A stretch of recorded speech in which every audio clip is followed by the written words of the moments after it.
नमस्कार दोस्तों, A to Z GK and exam alert में आपका स्वागत है।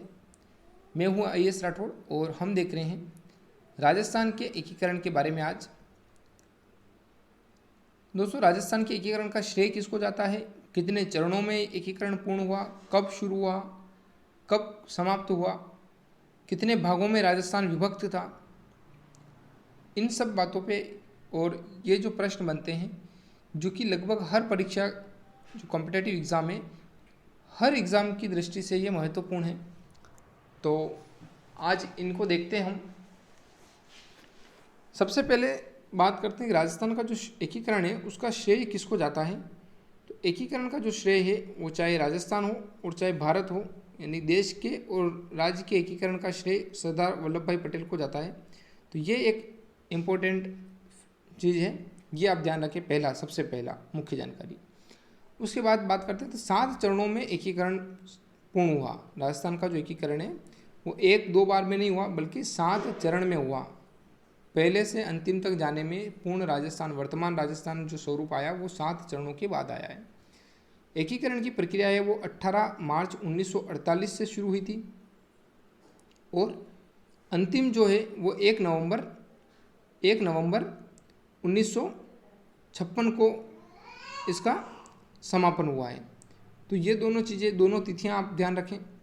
और जैसे हम चरणों में जाएंगे वहाँ पे आपको मैं पूर्ण रूप से बताऊंगा कि कौन से चरण की कब उसका स्टार्टिंग होती है, यानी कौन सा चरण कब लागू होता है, वो हम देखेंगे।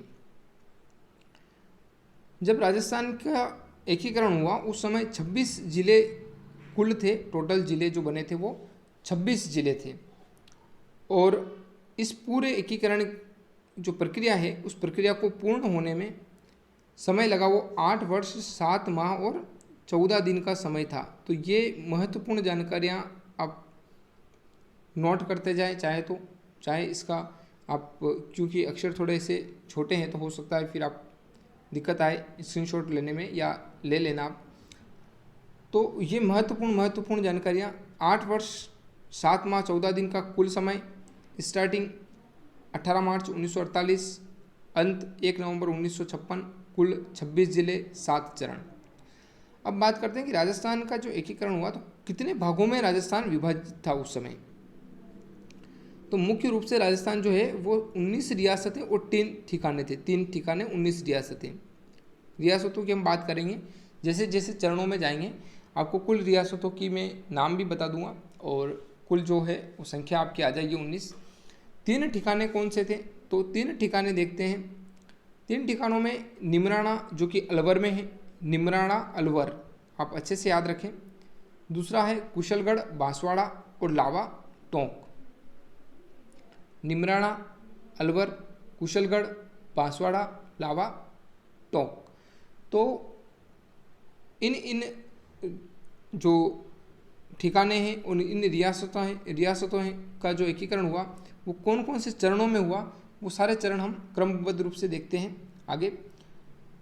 इसमें एक केंद्र शासित प्रदेश भी था, जो अजमेर मेरवाड़ा है वो केंद्र शासित प्रदेश था।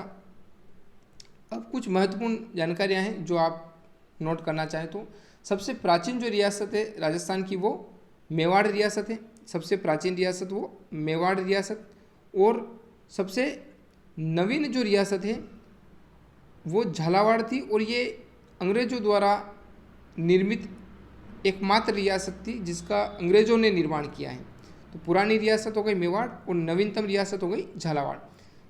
अच्छा, क्षेत्रफल की दृष्टि से जो सबसे बड़ी रियासत थी वो है मारवाड़। क्षेत्रफल की दृष्टि से यदि बात करें तो मारवाड़, क्षेत्रफल की दृष्टि में मारवाड़। और जनसंख्या की दृष्टि से यदि बात करें तो जनसंख्या की दृष्टि से जो रियासत सबसे बड़ी थी वो रियासत है जयपुर रियासत। सबसे बड़ी रियासत जयपुर रियासत। और क्षेत्रफल और जनसंख्या दोनों के हिसाब से जो छोटी रियासत थी वो रियासत थी शाहपुरा। शाहपुरा सबसे छोटी रियासत थी। राजस्थान की जो एकमात्र रियासत जो कि मुस्लिम रियासत थी वो है टोंक। और जाट की जो रियासत है जाटों की वो है धौलपुर व भरतपुर। यानी कि 19 रियासतों में आप देखेंगे तो एक थी मुस्लिम रियासत, 2 थी जो धौलपुर और भरतपुर वो जाट रियासत, बाकी जो 16 रियासतें वो राजपूत रियासतें थी। अब बात करते हैं, एक कथन आता है इसमें, एक प्रश्न आता है कहीं कहीं कॉम्पिटेटिव एग्जाम में कि मैं अपने डेथ वारंट पर हस्ताक्षर कर रहा हूँ जब एकीकरण का कार्य होता है, तो ये कथन किस रियासत से या किस राजा ने अपनी रियासत का विलय करते हुए कहा था। तो ये कथन कहा था बांसवाड़ा के जो राजा है चंद्रवीर सिंह, उन्होंने, कि मैं अपने डेथ वारंट पर साइन कर रहा हूँ, हस्ताक्षर कर रहा हूँ। ये आप ध्यान रखें। फिर एक बीकानेर का जो विलय हुआ था, उस समय वहाँ के महाराजा थे वो शार्दुल सिंह थे। ये और एक ये और चीज़ है कि सभी रियासत एक एक बार में एकीकरण में शामिल हो गई थी। अजमेर वो जो सिरोही रियासत थी, इनके 2 बार में जाके इनका एकीकरण, मतलब 2 भागों में ये एकीकृत हुई है, ये ध्यान रखें। और शाहपुरा जो रियासत थी, उसका पूर्ण उत्तरदायी जो शासन था वो 14 अगस्त 1947 को ही हो गया था। और जो हाड़ौती के क्षेत्र है, कोटा के महाराव भीम सिंह, वो हाड़ौती को अलग से संघ बनाना चाहते थे। ये मुख्य मुख्य जानकारियाँ आप अलग से नोट कर सकते हैं। हाड़ौती संघ कौन बनाना चाह रहे थे, तो कोटा के जो शासक थे वो। और जो शाहपुरा रियासत थी उसकी जो स्थापना 14 अगस्त 1947 को ही उसमें पूर्ण उत्तरदायी शासन की स्थापना हो चुकी थी। ये मुख्य जानकारियाँ। अब बढ़ते हैं जो चरण हैं उन चरणों के बारे में। देखिए, प्रथम चरण की बात करें हम, तो प्रथम चरण था एकीकरण का, उसका नाम है मत्स्य संघ। यानी कि वहाँ जो रियासतें एकीकृत हुई और एकीकृत होने के बाद उन सभी एकीकृत रियासतों का नाम क्या रखा गया, तो मत्स्य संघ। बहुत रटने जैसी स्थिति नहीं है। एकीकरण ऐसा भी लगता है कि बहुत टफ या फिर बहुत लेंदी या बड़ा है, तो ऐसा कुछ भी नहीं है। आप थोड़ा सा इसको गंभीरता से धैर्य के साथ लेंगे तो ये कंप्लीटली आपको याद हो जाएगा। मत्स्य संघ की बात करें तो इसके अंदर जो रियासतें थी, उस रियासतों स्थापना की मैं बाद में लेता हूँ, पहले रियासतें कौन कौन सी। तो मत्स्य संघ के सामने आप अगर यदि चाहें तो A, B, C और D इतना आपको याद रखना है। यानी कि सबसे प्रथम जो था वो प्रथम अक्षर कौन सा आता है,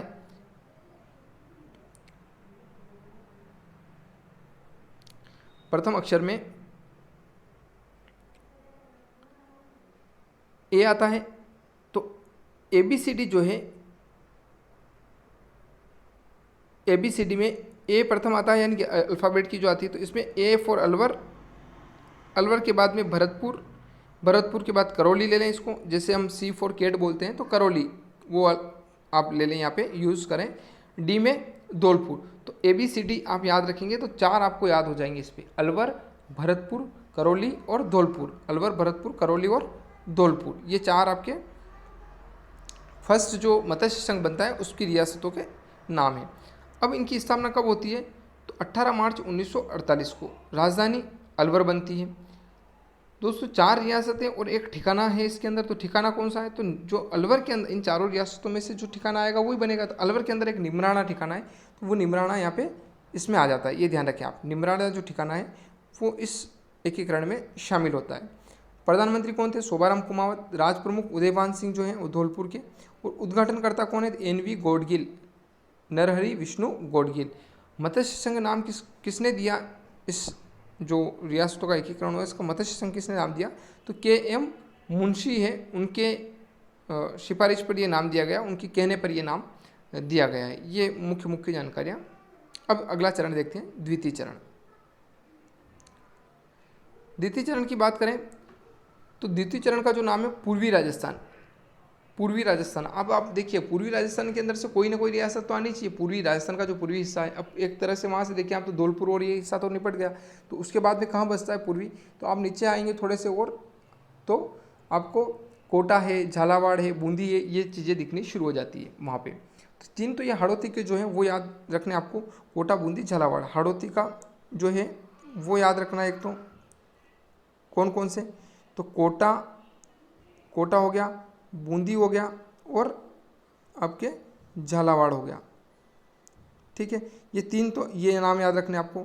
उसके बाद में क्या है, तो उसके बाद आप यहाँ से शुरू करें, जो वागड़ कांठल वाली बात है, तो आप जाएंगे डूंगरपुर। डूंगरपुर के बाद में डूंगरपुर के बाद अब और थोड़ा सा अगर मैप पूरा आप देखेंगे राजस्थान का, तो आप नीचे घूमते हुए आइएंगे एंटी क्लॉकवाइज। डूंगरपुर के बाद में बांसवाड़ा के बाद में आप और आएंगे तो प्रतापगढ़ आ जाएगा। तो 3 रियासतें आपकी ये हो जाती हैं। तो 3 तो वो हो गई और 3 ये हो गई, 6। 6 के बाद में आपकी 3 रियासतें और, तो 3 रियासतें आप करेंगे। एक तो टोंक जो एकमात्र मुस्लिम रियासत थी वो द्वितीय चरण में शामिल हो गई, ये आप ध्यान रखें, टोंक हो गया। उसके बाद में एक है किशनगढ़ और एक है शाहपुरा। टोंक, किशनगढ़, शाहपुरा, टोंक, किशनगढ़ और शाहपुरा, ये आप टोंक, शाहपुरा और किशनगढ़, ये 3 रियासत, ऐसे टुकड़ों में इनको याद रखें तो आपके याद हो जाएंगे। हाड़ौती का क्षेत्र हो गया। फिर वागड़ कांठल, आप अगर एक एक रियासत को याद नहीं रखना चाहें तो आप इस तरीके से याद रख लें कि हाड़ौती हो गई एक इसमें शामिल। दूसरा आप देखिए वागड़ कांठल हो गया, तो वागड़ कांठल वाला जो हिस्सा है वो तीसरा अगर आप ध्यान रखें तो इसमें जो मुस्लिम रियासत थी वो, और किशनगढ़ और शाहपुरा, ठीक है, ये रियासतें हुई और एक ठिकाना हुआ। तो अब ठिकाना कौन सा है इन रियासतों में वो आप अलग से पहले ही ध्यान रखें। तो बांसवाड़ा का कुशलगढ़ वो भी इसके अंदर शामिल हो जाता है। अब यहाँ प्रधानमंत्री कौन बनते हैं, तो गोकुल लाल असावा जो है वो शाहपुरा के, वो यहाँ प्रधानमंत्री बनते हैं, गोकुल लाल असावा। राज प्रमुख भीम सिंह जो है कोटा नरेश वो राज प्रमुख बनते हैं, और उप राज प्रमुख जो बहादुर सिंह है बूंदी नरेश वो, और उद्घाटनकर्ता एनवी गोडगिल, दोनों में उद्घाटनकर्ता एनवी गोडगिल, पहले चरण और द्वितीय चरण दोनों में एनवी गोडगिल। कब हुई स्थापना, अब देखिए आप 25 मार्च 1948, और उसमें क्या था 18 मार्च 1948, यानी कि 7 दिन का अंतर। इनको थोड़ा आप एक दूसरे से रिलेट करते हुए देखेंगे तो ठीक रहेगा। 18 मार्च के 7 दिन बाद 25 मार्च ये हो गया। राजधानी कौन सी होगी, तो कोटा। ये मुख्य मुख्य जो जानकारी इसके अंदर से बनती है वो आपके हुए। पहला प्रथम चरण बार बार मैं रिपीट करता जाऊंगा ताकि आप अच्छे से इसको सुन पाएँ। प्रथम चरण मत्स्य संघ, मत्स्य संघ में 4 आपकी रियासतें शामिल होती है और एक ठिकाना शामिल होता है। फिर उसके बाद आता है द्वितीय चरण। प्रथम चरण 18 मार्च 1948, द्वितीय चरण की बात करें 25 मार्च 1948। इसके अंदर की बात करें तो आपकी 9 रियासतें होती है और एक ठिकाना होता है। 9 रियासतें और एक ठिकाना। वहाँ पे सभी अलवर, भरतपुर, करौली, धौलपुर, ABCD, और यहाँ पे हाड़ौती प्लस वागड़ कांठल और शाहपुरा, टोंक और एक और जो किशनगढ़ है, 3 ये हो गई। तो टोटल 9 प्लस एक ठिकाना। फिर आगे बढ़ते हैं हम। तृतीय चरण की बात करें तो देखिए तृतीय चरण की पहले तो नाम देख लेते हैं। नाम है संयुक्त राजस्थान। संयुक्त का मतलब कोई ना कोई मिश्रित होता है, कोई संयुक्त का मतलब क्या होता है कि भाई शामिल हो गया। तो ये कितने दिन बाद, तो 25 के बाद ये 18 अप्रैल को, यानी कि 18 मार्च के एक महीने बाद, 18, 25, 18, 18 मार्च था, फिर 18 मार्च के बाद 25 मार्च, और अब ये 18 अप्रैल हो गई, ये ध्यान रखें। इसमें क्या हो रहा है, तो जो पूर्वी राजस्थान है, पूर्वी राजस्थान की जो 9 रियासतें और एक ठिकाना है, उनके अंदर ही उदयपुर रियासत और शामिल हो गई। उदयपुर रियासत और शामिल हो गई। कितनी हो गई इसमें, 10 रियासत हो गई और एक ठिकाना यहाँ हो गया। 10 रियासतें और एक ठिकाना।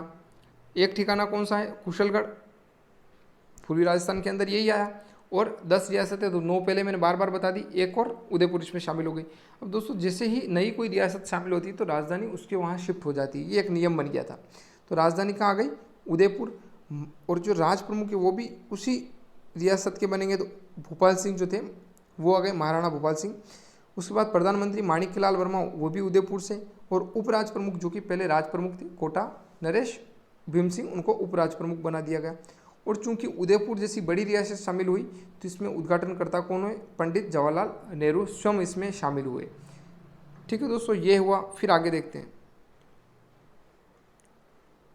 अब आता चतुर्थ चरण। चतुर्थ चरण की बात करें, ये वृहद राजस्थान। आप एक बार नाम को अलग से भी लिख के इनको करें। मत्स्य संघ हो गया, पूर्वी राजस्थान हो गया, फिर संयुक्त राजस्थान हुआ, फिर वृहद राजस्थान हुआ। नाम को आपको एक बार याद करने ही पड़ेंगे, उसके बाद में आपकी इतनी समस्या नहीं आएगी। फिर देखिए 30 मार्च 1949। अब अगर तारीखें भी याद करने के लिए मैं आपको टिप बताऊं कि आप देखिए 18 मार्च, 25 मार्च और 18 अप्रैल। 18 मार्च, 25 मार्च, 18 अप्रैल, ये सब 1948 की बात है। ये 3 तो किस में, 48 में। 3 किस में, 48 के। तो 48 वाला हो गया ख़त्म। अब जो 2 हैं वो है 49 में, यानी कि 49 की बात करें, उस 49 में 2 हैं। कौन कौन से, एक तो हम ये पढ़ रहे हैं अभी 30 मार्च, और एक और आएगा 15 मई वाला। 15 मई का अगला जो चरण आएगा उस, तो 30 मार्च और 15 मई, 30 मार्च और 15 मई ये किस में, 49 में। तो 2 चरण आपके ये कंप्लीट हो जाएंगे। 3 तो पहले हो जाएंगे, 2 ये हो जाएंगे 5, और बाकी के जो 2 हैं वो भी आसान है, क्योंकि उस दिन कुछ ऐसी घटना घटती तो आपको आसानी से मैं याद करवा दूंगा। तो ये आप ध्यान रखें, 30 मार्च खाली एक आप अलग से। अब यहाँ पे शामिल हुई जयपुर का जो क्षेत्र है वो शामिल हो रहा है। राजधानी जयपुर कैसे शिफ्ट होती है देखिए आप। संयुक्त राजस्थान की यदि बात करें तो इसमें 4 बड़ी बड़ी रियासतें शामिल हुई, जयपुर, जोधपुर, जैसलमेर और बीकानेर। जयपुर, जोधपुर, जैसलमेर और बीकानेर, मतलब J3 और B, मतलब जे 3, जयपुर, जोधपुर, जैसलमेर और बीकानेर, 4 रियासतें ये शामिल हुई। तो 10 रियासतें और एक ठिकाना पूर्वी राजस्थान में ले, जो इससे पहले चरण था संयुक्त राजस्थान, उसमें लेकर बैठे हुए। अब उसके बाद में आपके पास में 4 रियासतें और आ गई और एक ठिकाना और आ गया, तो आप कितनी रियासतें हो जाएगी, 14 रियासतें और 2 ठिकाने, 14 रियासतें और 2 ठिकाने, ये हुआ चतुर्थ चरण वृहद राजस्थान। अब स्वाभाविक सी बात है कि जब जयपुर शामिल हो गया तो जयपुर ही इसकी राजधानी रहेगी, और इसके बाद चतुर्थ चरण से लास्ट अंतिम चरण पड़े तब तक राजधानी जयपुर रहेगी। और जो राज प्रमुख है वो फिक्स हैं, महाराज जो मानसिंह द्वितीय हैं जयपुर नरेश, वही रहेंगे। इसलिए आप अलग अलग कन्फ्यूज़ नहीं हो। चौथे चरण तक आप देखें अलग अलग राजधानियाँ हो सकती है, उसके बाद राजधानी आपको याद नहीं करनी है, राज प्रमुख आपको याद नहीं करने। फिर उद्घाटन करता सरदार वल्लभ भाई पटेल यहाँ पे, क्योंकि अब 14 रियासतें शामिल हो गई तो स्वाभाविक सी बात है कि कोई बड़ा व्यक्ति उद्घाटन के लिए आएगा, तो सरदार वल्लभ भाई पटेल स्वयं इसमें उद्घाटन करता रहे। प्रधानमंत्री कौन बना, हीरालाल शास्त्री जयपुर से। महाराज प्रमुख भूपाल सिंह उदयपुर नरेश और उपराज प्रमुख भीम सिंह कोटा। महाराज प्रमुख और उपराज प्रमुख दोनों जो पिछले चरण के थे वैसे कैसे। और इसी दिन को हम राजस्थान दिवस के रूप में मनाना हमने शुरू कर दिया। क्यों कर दिया राजस्थान दिवस, क्योंकि देखिए अब 30 मार्च को 14 रियासतें और 2 ठिकाने, जो कि बड़ी बड़ी रियासतें थी, वो हो गई थी लगभग फाइनल। राजस्थान एक तरह से एकीकृत इस दिन हो गया था, उसके बाद हम शामिल करेंगे। तो हालांकि वो भी राजस्थान का हिस्सा है, लेकिन बहुत बड़ा काम एक हो चुका था, तो 30 मार्च को ही राजस्थान दिवस मान लिया जाता है। फिर पंचम चरण में देखिए, 5वें चरण में, कि संयुक्त वृहद राजस्थान, जो वृहद राजस्थान है उस वृहद राजस्थान के अंदर क्या आता है, मत्स्य संघ को शामिल कर देते। 15 मई मैंने अभी बताया कि पहले 48 में 3 तारीखें याद रखनी है, 18, 25, 18, 18, 25, 18, 49 में 2 तारीखें 30 और 15। तो 30, 15 में 30 वाली हो गई ऊपर, 15 मई ये 1949 में संयुक्त वृहद राजस्थान या वृहत्तर राजस्थान भी बोलते हैं। राजधानी जयपुर ही रहेगी। मत्स्य संघ इसमें शामिल हुआ, तो आप खुद देख सकते हैं कि मत्स्य संघ में आपके पास में, जैसे अभी हमने पढ़ा इससे पहले वृहद, तो 14 + 2 तो यहाँ हो गए थे, और मत्स्य संघ में 4 हमारे पास में रियासतें और 1 ठिकाना था, तो ये 4 और 14 18 रियासतें हो गई, और ठिकाने यहाँ पे 2 और 1 तीनों ठिकाने हो गए। तो अब तो सिर्फ एक रियासत ही बच रही है, बाकी सभी काम एक तरह से पंचम चरण में ही पूर्ण हो चुका है एक तरह। तो यहाँ प्रधानमंत्री पद भी समाप्त हो जाता है और मुख्यमंत्री पद सृजित हो जाता है। और ये जो मत्स्य संघ को इसमें मिलाया गया वो किसकी सिफारिश पे मिलाया गया, तो ये आप थोड़ा सा ध्यान रखें, शंकर देव राय समिति है उनकी सिफारिश पर मत्स्य संघ को इसमें शामिल किया। और यहाँ हीरालाल शास्त्री को मनोनीत किया जाता है जो मुख्यमंत्री है उसके पद पे, और इनको शपथ जो है राज प्रमुख मानसिंह द्वितीय शपथ दिलाते हैं। अब आता है षष्ठम चरण।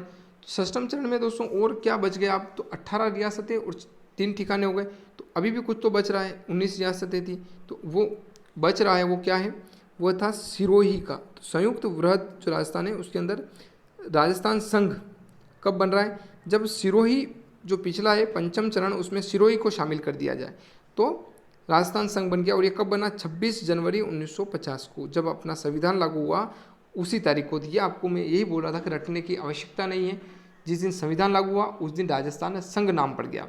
और राजधानी वही है जयपुर, राज प्रमुख वही है मानसिंह द्वितीय, मुख्यमंत्री वही है हीरालाल शास्त्री, और इस दिन भारत का संविधान लागू हुआ था।